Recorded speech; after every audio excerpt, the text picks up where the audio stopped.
Babur's army, although small in comparison to Ibrahim Lodi's, was far more disciplined and technologically advanced. His forces numbered around 12,000 soldiers, including cavalry, infantry, and artillery. Babur's soldiers were experienced, and he had brought along a critical advantage cannons and gunpowder artillery. These weapons were a relatively new technology in Indian warfare and they would prove decisive.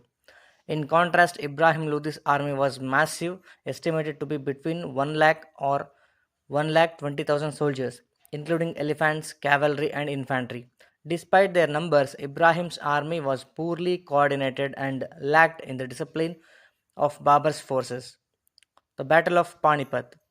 The two armies met near the town of Panipat, located about 90 kilometers north of Delhi on April 20, 1526. The battlefield was vast, stretching across the dusty plains of Haryana, and both sides prepared for a decisive confrontation. Babur, aware of the numerical disadvantage, used his tactical brilliance to set up a clever strategy. He positioned his army in a retrenched camp, using artillery to create a wall of fire and smoke between his forces and Ibrahim's much larger army. The sound of Babur's cannons and gunpowder artillery shook the battlefield and forces who were not used to such weapons. Babur's strategy relied on flexibility and speed. He divided his forces into several wings using the Tulughama formation, which allowed him to strike quickly and decisively at vulnerable points. Meanwhile, Ibrahim's troops, although massive, were scattered and lacked the coordination needed to respond to Babur's swift and deadly maneuvers.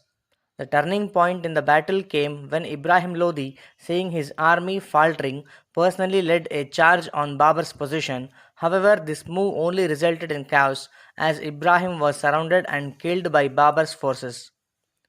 With their leader dead, the morale of the Lodi army collapsed and they began to retreat. Babur's forces, despite being outnumbered, pursued the retreating Lodi soldiers with relentless determination. By the end of the day, Ibrahim's army was in disarray and the battle was decisively won by Babur.